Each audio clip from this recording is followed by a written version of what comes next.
Good day to everyone. So, for this particular session, we're going to discuss cost of capital. So, we are down to our second to the last topic for the introduction to financial management. So, let's have our objectives for um, this particular topic. So, these are the topics that we're going to discuss. First, we are going to discuss cost of capital and its importance. Second, we are going to discuss discount rates used to analyze your investments. We will also discuss the valuation and application of bonds, preferred stock, and common stock, which are your primary sources of your capital. We will discuss the minimum cost of capital, which is basically used or which is basically determined using your weighted average cost of capital. And we will discuss increase in cost of capital with also increase in utilization of finances. So let us start with your cost of capital. So practically, a business is operating with the help of funds coming from various sources, and the most common funds, okay, that businesses use will be your debt and your equity. So we have what we call debt capital and equity capital.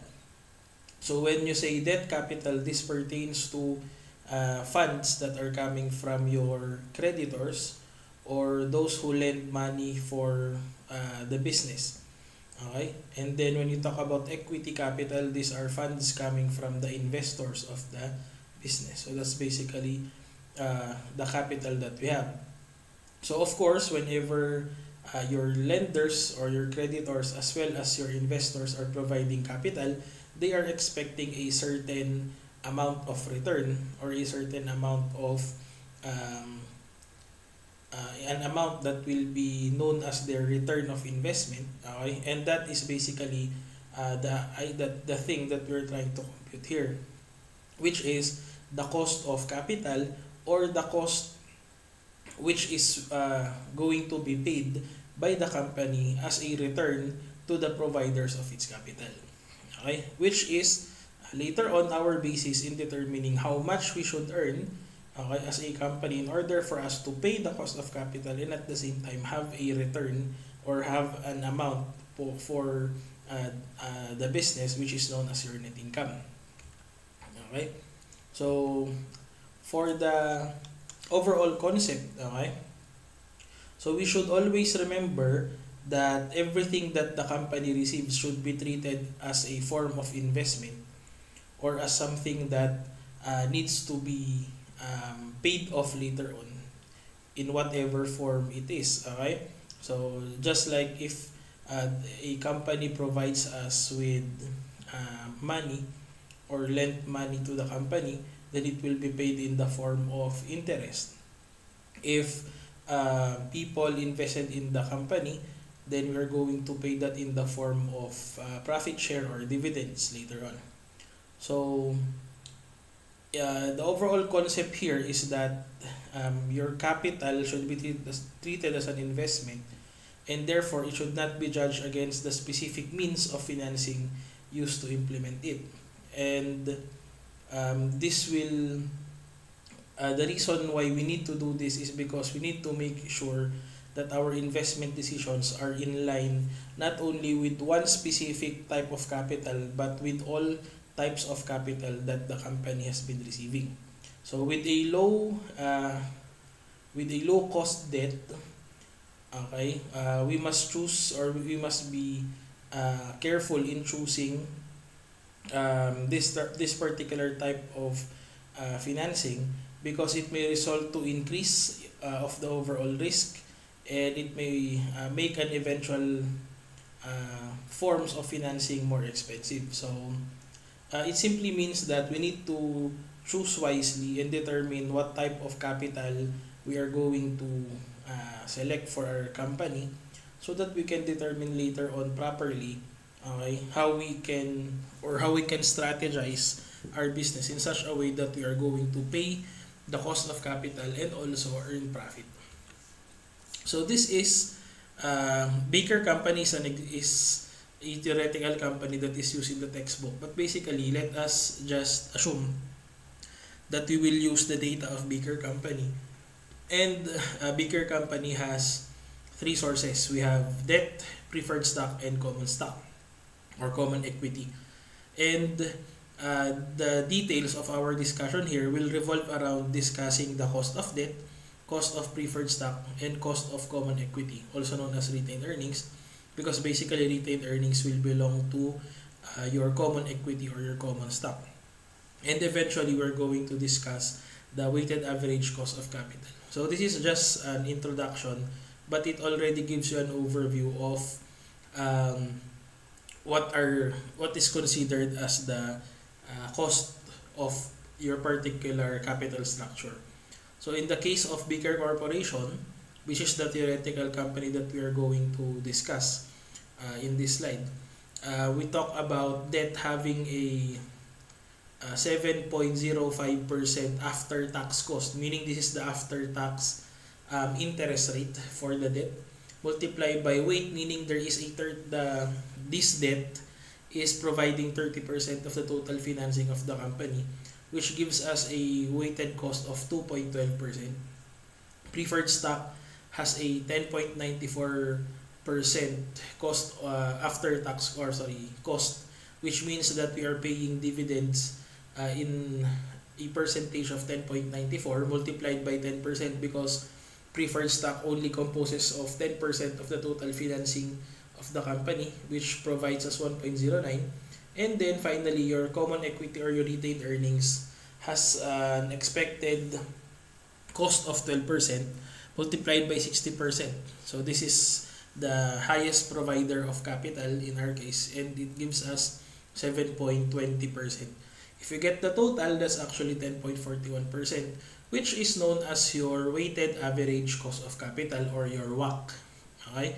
WACC, weighted average cost of capital of 10.41. What does that mean?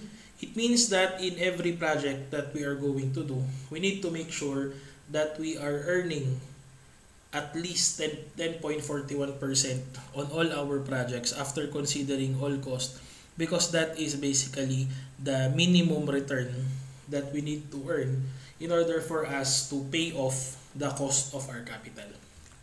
Okay? So let us focus on the cost of debt for now.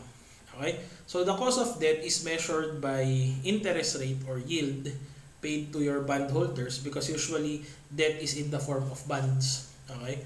So if let's say for example we have $1,000 bonds paying $100 annual interest, then our yield is 10%, meaning we are paying 10% of the principal amount as interest.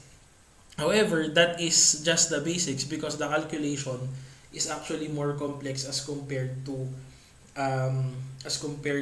the example. As you can, or if you can still remember, the computation of your effective interest rate in your financial accounting, which if you go back to financial accounting, there are various items that will affect the cost of capital or the cost of debt, such as your premiums, your discounts, your transaction costs, the methods of payment, and others. So all of those computations will make your yield rate more complex. Okay, so to determine the cost of debt, okay, you need to compute for a yield that is going to approximate the total or the actual cost that you're going to pay to extinguish the debt.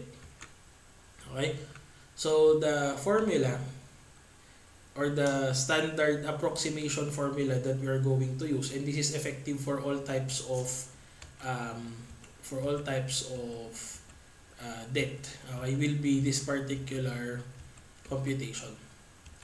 Okay, so the formula or the standard formula that we are going to use will be annual interest payment plus the difference between the principal payment and the price of the bond, which is actually going to talk about your either discount or your premium, and then divided by the number of years to maturity. So meaning we are trying to allocate the premium or the discount over the years. Okay?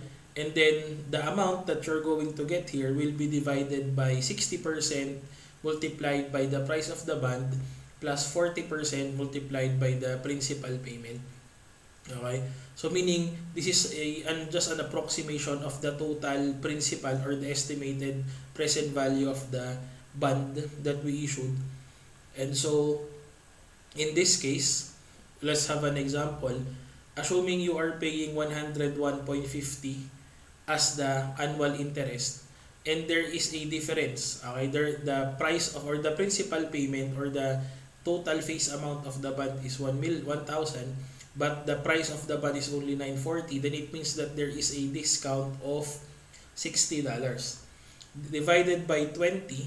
Okay, and then divided once again. The answer here on top will be divided by the sum of 60% of the price of the bond and 40% of the pre-principal amount or the face value of the bond. So following the formula, you can see that your approximate yield is actually 101.50 plus 3, which is 60 divided by 20 divided by 964, and you will get 10.84. So this means that the cost of your bond is 10.84. So that's going to be your cost of debt already. Okay, so that's an example of how you compute. So the question there is, why is it that we are removing the tax effect, or we are adjusting our cost of debt by the amount of the or the percentage of the tax? Okay, so always remember that your interest or the amount that you are paying as interest for a debt is actually an amount that you can deduct for income tax purposes. Okay? In other words, it is going to provide a tax shield on the part of the company so that you are going to pay a smaller amount of tax because you are paying interest. That is why your yield now will be lessened, okay, or your yield rate will be lessened because of the effect of tax. Okay, so to continue, okay, if your cost of debt is computed as 10.84 but the tax rate is 35%, it means that whenever you pay the interest, 35%, okay, can be used as a tax shield, meaning as an amount to reduce your tax payments later on effectively. That's why what you're going to do is to get the after-tax effect of your yield. Okay? So in this case, if that is 10.84 and a 35% tax rate, it means that effectively you only have 65%. That is 100% minus 35% tax. So the after-tax cost of debt is already 7.05. Okay? So this is important because your cost of debt should practically be equal to the after-tax yield and not the prior tax. Okay, so that's why it's important for you to remove the tax effect because of the tax shield effect of your debt. We now go to our preferred stock. Okay, so the preferred stock now is basically an equity capital. The only difference is since it is preferred stock, it usually has various characteristics, and of course, we are also going to pay a specific percentage of dividend to this preferred stock. Okay, so we also need to remember that preferred stock is not a deductible expense because it is a direct equity transaction, and therefore there is no tax adjustment, meaning we do not need to get the after-tax rate of your preferred stock. Okay? So, the proceeds in relation to your preferred stock financing will be equal to the selling price minus any cost or flotation cost, also known as transaction cost, in issuing the preferred stock. So, the cost of preferred stock is computed using this formula. Okay? So, KP or cost of your preferred stock is equal to DP or D sub P divided by P sub P minus F, where your D sub P is equal to the annual dividend on preferred stock, so this one. P sub P is the price of the preferred stock minus F, F meaning this is the selling price. Okay? So in this case, if the annual dividend that we are paying, okay, on a preferred stock is 10.5, this is for $1 or for one stock or one share of stock for preferred stock, and the price is 100 but there is a transaction cost of 4, then this means that you're going to get 10.5 divided by 96, you're going to get 10.94%. This is already the cost of your preferred stock. Okay, so that's basically how you compute for that. So it's a bit easier as compared to the cost of debt. Okay, so just remember the formula. Okay, again, remember flotation cost is known as your selling cost or transaction cost. Okay, so finally we go to our cost of equity or your cost of common equity known as your common stock. Okay, the computation here is P sub O is equal to D sub 1 divided by K sub E minus G.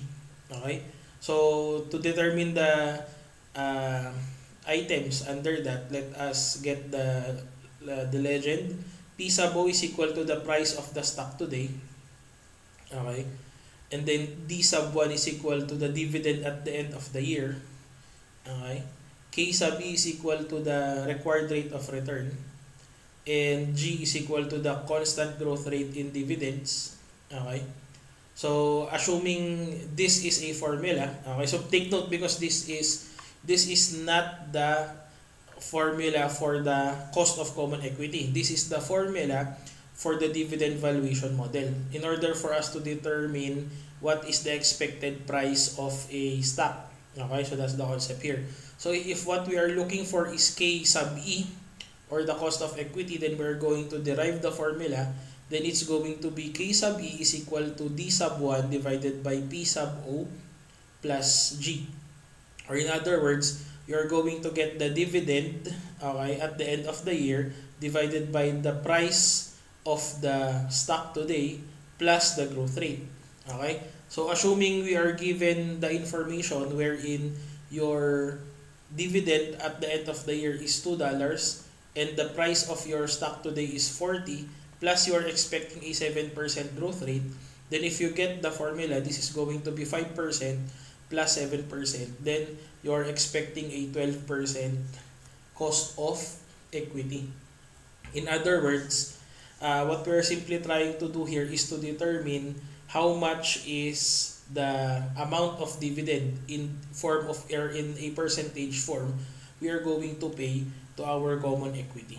Okay, so that's just the shortcut there, but at least you know the formula. So what the thing here is, you need to understand at first, of course, you need to memorize the formula of the cost of debt, the cost of preferred stock, and the cost of common stock, and then that's where we are going to proceed with weighted average cost of capital. Okay, another method for us to compute for your cost of common stock is actually what we call CAPM or capital asset pricing model. Okay, so this is another approach in computing for the cost of common stock. Okay, the one we provided in the previous slide is actually one formula, and this is another formula. So in this case, the capital asset pricing model gives us a cost of equity by getting the risk-free rate and getting multiplying a beta by getting the market rate minus the risk-free rate. Okay, so let us first discuss the various components of the formula. So K sub J is actually equal to the cost of your equity, okay, or basically the cost of the capital asset or cost of the common stock. Yung RF, okay, your R sub F is actually your risk-free rate of return. So usually this is you can look for this. This is usually provided in a website and the risk-free rate is usually based on government securities. Okay? Next, we are going to get the beta coefficient. The beta coefficient is actually a measure of the volatility or a measure of the chain, or of how volatile a particular security is, okay, or a particular stock is relative to the stock market, okay, because we are talking about common stock. So basically, the beta coefficient is talking about how volatility is as compared to the average in the stock market. Okay, so usually the beta, okay, is already going to be given, but there is there is a formula of how you're going to do this. Your KM is equal to the return in the market or in the stock market, and RF is of course the risk free. So basically, what you're trying to do is to get the interest rate or get the cost of capital by adding to the risk-free rate the volatility expected based on the performance of your company's common stock as compared to the companies in the stock market on average. Okay, so if you have an example here, if the risk-free rate is 5.5%, the return in the stock market is 12%, a beta of 1, okay, then what's going to be our computation here? Okay, so your cost of equity is equal to 5.5 plus 1 multiplied by the difference between 12% and 5.5. So that's actually 5.5 plus 1 multiplied by 6.5, and then you're going to get 12% also. So it depends usually because there are times that there will be a difference between your capital asset pricing model and the previous formula, but it's up to you later on if you're going to use this or the other formula. As for me, it depends on the information that are needed. So whatever information is provided to me, I will look into which is more applicable, and then that's going to be the formula that I'm going to use. Okay? So that's basically an example of your capital asset pricing model. Okay. So now, since we are talking about cost of equity, which is basically the cost of retained earnings, we always need to remember that the reason why cost of equity is related to, or the cost of common equity is related to retained earnings is because generally all your income later on is going to be transferred to retained earnings, and this will be the basis of the dividend declaration and others. Okay? So, if whenever we issue additional shares or whenever we have additional shares, okay, it's actually going to add up either to our preference shares, which has already a different cost of capital, and your common shares, which is going to get the payment for the capital in the form of retained earnings appropriations or the retained earnings payment. Okay? So your retained earnings is an internal source which represents all your previous earnings, just like what I said, and it's going to be the basis of the amount that can be distributed as dividends later on. So the retained earnings belongs to your common stockholders, and it is going to be the amount that we're going to pay in dividends or an amount that we can use later on to reinvest in the firm. Okay? Once the retained earnings is reinvested, okay, it will represent an amount that came from your equity, okay, or came from your current stockholders. That's why whenever you use your retained earnings, it is also considered as a cost of common shareholders' capital. Okay? So, this is how you compute. Okay? This is actually the one that we provided a while ago already. Okay? So, it's the same. The cost of equity this is the formula that we provided a while ago. This is the dividend at the end of the year, the price of the stock right now plus the growth rate. So, if you look into the information, it's actually the same as the cost of common equity a while ago, which is the same as the cost of retained earnings. So, the question there is, what if we issue new common stock, meaning we are not getting it from the retained earnings, but rather we get new capital from the issuance of new common stock. Then our computation will be different. So this time, instead of simply dividing the dividend at the end of the year by the price of the stock, you need to consider the issue cost or the flotation or transaction cost relating to the issuance of the new stock. So this is the only difference in our computation. So it's going to be dividend at the end of the year divided by the price of the stock right now minus the flotation cost. The quotient of this portion, you add the growth rate, and that's going to be the cost of the new common stock. Okay? So that's how we deal with the computation. So in this case, using this formula, if we have the computation, because of the effect of your flotation cost or transaction cost of $4, the cost of new common stock will now be 12.6, a little bit higher as compared to the retained earnings or the existing common stock. Okay. So, just to sum it up, this is going to be the interest or the computation of our cost of equity. The only difference is the flotation cost. Okay. So, with that, we are now back to our discussion of your weighted average cost of capital.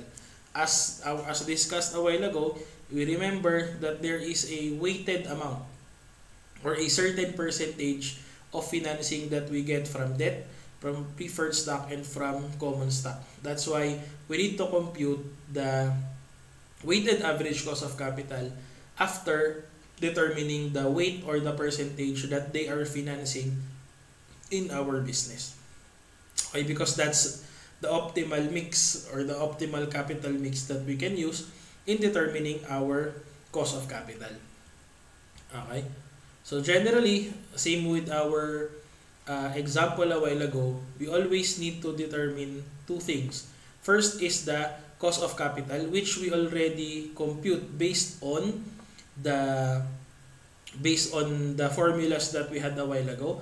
And second, we need to determine how many how much in percentage does each of these contribute to our financing.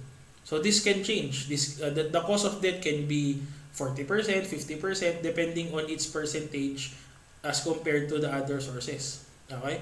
So in this case, we assume that the debt has a 30% contribution, preferred stock has 10% contribution, and common equity has 60% contribution. So if we get that, then our weighted average cost of capital is now 10.41. Okay, so that's basically how it works. So now, since we know our weighted average cost of capital, we also know the minimum return or the minimum net profit margin, okay, that we must get in order for us to satisfy our cost of capital. Okay, so if the cost of capital, weighted average cost of capital, that is you now found out that it is 10.41, then it means that your goal is to make sure that at every given year, or at least during this year, you need to earn at least 10.41%, okay, or higher, in order to satisfy the cost of capital, and any extra we can be attributed to additional earnings. Okay, so now let us consider various plans, okay, in relation to our capital structure. Okay, because just like what we said, we need to determine the optimal mix, okay, of your debt and equity. Okay, so we have financial plan A, financial plan B, and financial plan C. Just assume. Okay, so let's just assume that we have this particular mix. Okay, looking into the various structures, okay, of course we can say that financial plan B is actually more optimal because it has the lowest weighted average cost of capital, and we do not want plan C because it has the highest. Okay, but again, this is only evaluated on the basis of weighted average cost of capital. We also need to consider the risks involved for every financial plan. Okay, so for some, they may choose financial plan B but then they will realize that this particular setup is more risky. Okay, so as a result later on, it might result to more complex transactions. So maybe it's not the best idea or the best decision. But of course, if we are going to stick primarily on your WACC or your weighted average cost of capital in making decision, then it is best for us to use financial plan B, because it is going to give us the lowest interest rate or lowest weighted average cost. Okay, so this is basically a graphical presentation of your cost of capital. This is the cost of equity, this is the cost of debt, and this is the minimum point for cost of capital. Okay, since this is U-shaped, what we are trying to do is to look for the lowest point after we consider the graph of both cost of capital. So we look for the optimal debt to asset ratio, which is going to be the optimal percentage also of your capital structure. Okay, so this will give you an idea of where or on what particular debt to asset ratio, meaning how many percentage of debt are we going to get in order for us to minimize our cost of capital. So in this case, looking into the graph, it says that if we get a 40% debt ratio, then we are going to get the lowest cost of capital. Okay, so of course, if you look into this, if you are going to check the cost of equity and the cost of debt, of course, the more debt you have, the more cost of debt it is going to increase also. Okay, and the more equity you provide, then the higher also will be the cost of equity. So what we're trying to do here is to look for the best combination of both for us to get the lowest cost of capital. Okay, so in this case, this is actually a very old data already. Okay, but if you look into this, if you try to look at the percentage of debt as a percentage of total asset, in other words, debt ratio, if you look at this, air travel actually has a very high debt percentage. Okay, which means that if you can still recall our discussions previously, if you have a higher percentage of debt, it means that you need to have a more leveraged operations in order for you to maximize the fixed interest that you are paying from the debt. Okay, so that's something that you need to consider here. For the information given, the lowest is actually Forest Labs, a pharmaceuticals company. So they do not have that much debt. Now again, we cannot say that having a high debt or having a low debt is more advantageous, because again, this is dependent on the operations of the company and the perceived weighted average cost based on their operations. So it's a matter of case-to-case basis depending on the company's operations. Okay, so we go to capital acquisition and investment decision making.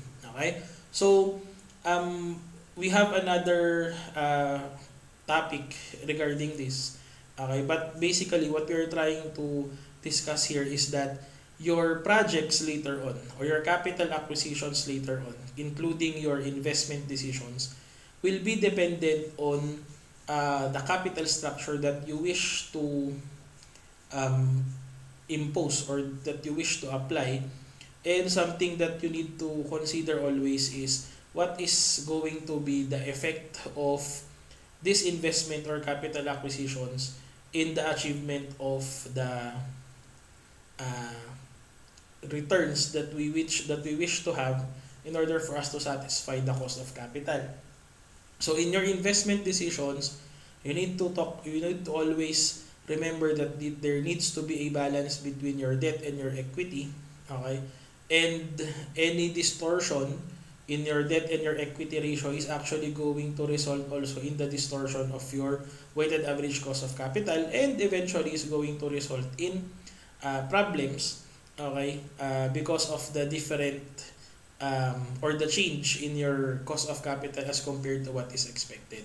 Okay, so that's why later on also, if you have a project, you always need to decide where you are going to get the funding, where you are going to get the funds and the financing. And from there, you are going to compute a new weighted average cost of capital, and then that's where you're going to start the decision making, because that's the starting point of the return that you wish to get from a capital acquisition or an investment decision making. Okay, so this is just data giving us an idea of the cost of capital movement, okay, over time. But this is not actually very relevant if you cannot understand what we're trying to say here. Okay? So what we're simply trying to say here is like this. Assuming I have a plan to build a factory building. Okay? So the factory building will cost 1 million. Let's say for example, it will cost 1 million. You need to decide where you are going to get the funds. Are you going to borrow from your are you going to borrow funds from your creditors? Are you going to get it from your equity participants? Okay. Again, considering that the timing of the cash flows for your payment later on will differ, okay, with as a result of this particular financing. Okay. So that's basically how it works. Okay. So going back to your decisions, we again relate it to your capital budgeting decisions, which we're going to discuss in detail later on. Just to remember that your capital budgeting decisions is directly related to your cost of capital, because the expected return or the minimum return for your capital budgeting or your capital expenditures is actually going to be based on the cost of capital or the funding that you're going to get it from. Okay? So the current cost of capital for each source of funds is important for capital budgeting decisions, because that will be the rate of return, okay, that you are going to expect from this project, and the common stock value of the firm will be maintained or increased as long as the firm earns its cost of capital. Meaning, we are also trying to not only maximize wealth, okay, but also satisfy the cost of your capital here. Okay. So this is an example of the investment projects available for bigger corporation. Okay, so these are projects A until H. Okay, and of course, based on our discussion a while ago, if we try to go back, our weighted average cost of capital is 10 point. Was that? I think that was 10.41. Let's just go back to the computation. I think it's here. Okay. So that's 10.41, which means that any project that will give a lower yield, we are going to reject that. Okay? So since all of these activities, project A until project E, has a return higher than 10.41, then we are going to accept these projects. Okay? Any project that will give us a lower return as compared to our weighted average cost of capital, we will reject it, because it's not going to be worth it, considering that we have, or our cost of capital is higher than the return that it can provide to us. Okay, so that's basically the simplest decision. Okay, so looking at this in a graphical form, if this is the weighted average cost of capital and these are the returns of your projects, any project that has a yield or as an expected return lower than our cost of capital will be rejected. Okay, so that's basically our decisions there. Okay, so what is marginal cost of capital? Okay, so there is an instance wherein a certain project, okay, or a certain project is actually going to have a different cost of capital as compared to another. Okay, so the market may try to give us a cost that may be higher or lower, but usually a higher cost of capital okay, for each amount of fund required if a large amount of financing is required. Okay, so meaning, this is our cost of capital, there is a certain level, but it may increase if the total project cost will increase. So if let's say for example, if your project cost is 10 million and below, then your cost of capital will remain at 10.41. But if your project cost will be higher than 10 million, then your cost of capital or your weighted average cost of capital will be higher. Okay? So, basically, that's going to affect later on our cost of capital. Okay? Your equity or your ownership capital is represented by retained earnings, and your retained earnings cannot grow indefinitely as the firm's capital needs to expand, and your retained earnings is limited to the amount of past and present earnings that can be redeployed into investments. Okay? In other words, since we are going to have a higher project later on, it may be possible that our current level of operations is not going to be enough to maintain a certain level of cost of capital. Okay, so if you aim for a higher project, then you also need to expect that your cost of capital will be higher later on. Okay, so to continue, okay, so this is how we are going to compute for that later on. Okay, so yeah, let's assume that 60% of the amount of equity capital a firm must maintain to keep a balance between fixed income securities and ownership interest. So we need to maintain 60%. Okay. There is adequate retained earnings to support the capital structure as shown below. So assuming X is equal to retained earnings divided by the percent of retained earnings in the capital structure. So X is going to be a representation of the size of the capital structure that retained earnings will support. Okay? So if this is your retained earnings and it has a 60% percentage, then it means that it can support a project that has a cost of 39 million. Okay? Any amount higher than 39 million, the retained earnings cannot support anymore, which means that it will require a higher cost of capital or a different cost of capital. Okay? So if you look at this, okay, if for the first 39 million, okay, of projects, okay, any project that will cost a total of 39 million or a mix of projects that will cost 39 million, we are going to have the same cost of capital of 10.41. Okay, however, if you're going to increase, okay, if you're going to increase your project or you're going to have additional projects, okay, then your cost of capital will increase, assuming that you're going to get it from the issuance of additional common stock. Okay? So which means that your cost of equity will increase and your cost or your your marginal cost of capital will be 10.77 for additional projects in excess of 39 million. That's why you need to consider these items here. Okay? So you need to consider how much you can, or the total project cost that you can fund, and if you wish to make additional projects, you need to consider what will be the incremental or the marginal cost of capital for every additional projects that you're going to make later on. Okay, so how do we increase, okay, the marginal cost of capital? Okay, so basically, both your K sub MC or the marginal cost of capital, okay, and your cost here represent the cost of capital.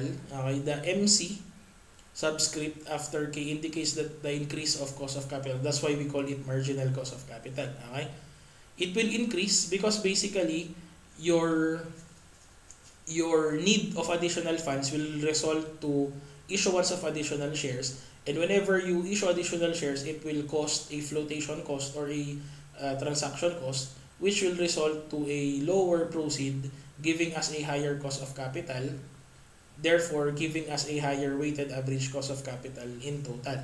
Okay, the after-tax cost of the new common stock is more expensive than retained earnings because of the flotation cost. So we reiterated that already a while ago. So That's why it is best for us to simply maximize our retained earnings as much as possible if we do not want to increase our cost of capital. But again, if your succeeding projects will have a return that is higher than the marginal cost of capital, then you can still proceed with the project. Okay, so in this case, if we try to compute for the issuance or for the cost of the marginal or the marginal cost of capital, then this is how we are going to do that. Okay, so since we already know that this computation is actually taken from our previous slide, so this is the cost of issuing new shares. Okay, so how did we derive the 50 million? Okay, so it's basically like this. Okay, Z pertains to the size of the capital structure, okay, in which lower cost debt can be used. Okay, that's going to be equal to the amount of lower cost debt divided by the percent of debt in the capital structure. So what is the lower cost debt here? Okay, the lower cost debt pertains to the source that is going to result in the lowest lowest cost of capital. So if you try to look at that, where did we get 0.3? It's actually taken from, let's just go back to the previous slide. It's actually taken from this. Because if you try to look at the structure, the lowest cost of capital is actually the cost of debt, which has a 30% weight, because it only costs 7.05 after tax. So if we try to compute for it, since this has the lowest cost of debt or the cost of capital, then this will be our basis for the increase in capital. Okay, so from there, we go back here to our computation. So let's assume that 15 million is the amount provided by your debt. Okay, then it means that a maximum of 50 million can be invested. Okay, or a maximum of 50 million project can be provided or can be created. Okay, which will still result to a better capital structure or a more optimal capital structure. So in that case, that's the reason why if you try to go back, okay, if we are going to increase our financing from the debt, since that it has the lower cost, later on our cost of capital will be 11.23. Okay, so basically this is what we are trying to do here. What we are trying to do is to determine which is better. Is it better for us to get more funding from our debt, or is it better for us to get our funding from issuance of new common stock? Because generally we can also do preferred stock, but the same process will apply. Okay, so in this case, if we are going to borrow more funds, okay, in order for us to have new projects, we are going to get 11.23% weighted average, as compared to the previous computation wherein if we are simply going to have more common stock, meaning we are going to issue more common stock, then our cost of capital will only be 10.77. So this means that this is more efficient. So it's more efficient for us to issue more common stock as compared to borrowing additional debt. Okay, so that's what it means. Okay, so in comparison, this is going to be, or this is what's going to happen. Okay, so for the amount of financing, okay,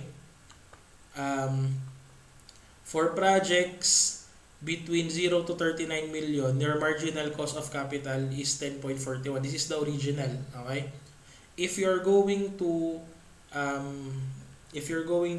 increase your capital, okay, by issuing more shares up to a maximum of 50 million or 11 million, okay, for the capital, or sorry, issuance of shares, then this is going to be 10.77, and any additional project, okay, after after maximizing the 50 million, then your cost of capital will now be 11.23. That is if you are going to borrow additional debt. So in this case, what are we going to do considering that this is our cost of capital? So going for this particular project, okay, since project A has the highest earnings, then we will prioritize this particular project. Okay, this will cost, how much will this cost? This is going to cost 10 million, I think. Okay, this is the amount of capital needed. Okay, if you are going to pursue this project, project B, then it will result to 15 million, still higher than our cost of capital and marginal cost of capital, so we'll still accept this. C will result to 19 million in total. Still, we are going to accept that because it is still within our original 39 million capacity. After project D, we already maximized 39 million. Okay, so that's already still higher than the normal. Okay, so up to this point, since we are still using 39 million, the maximum fund that we can have without changing our cost of capital, then it means that we are going to accept projects A, B, C, and D. Okay, if we are still going to pursue project E, okay, it will have a return, but it is going to be below the marginal cost of capital up to 50 million. So it's not going to meet our needed return, so which means that we are not going to accept this project anymore, because all of these projects will not be, or the returns of these projects will not be sufficient after considering the increase in our cost of capital. Okay, so to summarize, okay, these are the formulas that we need to remember. Okay, so we just need to remember, either memorize or basically do that. Okay, we memorize this so that we can know and compute the cost of capital of our business. Okay, it depends on the source of our business. Okay, so these are the sets of formulas that we need to remember.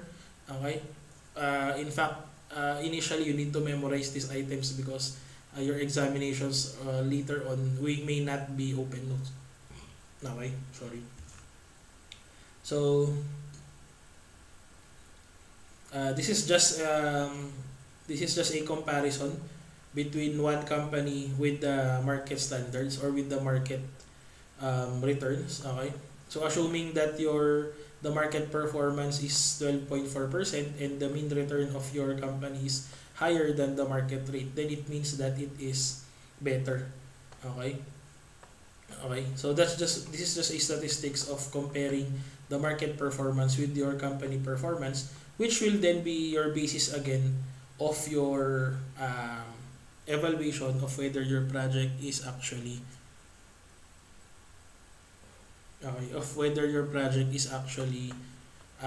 going to meet the expected return as compared to your weighted average cost of capital.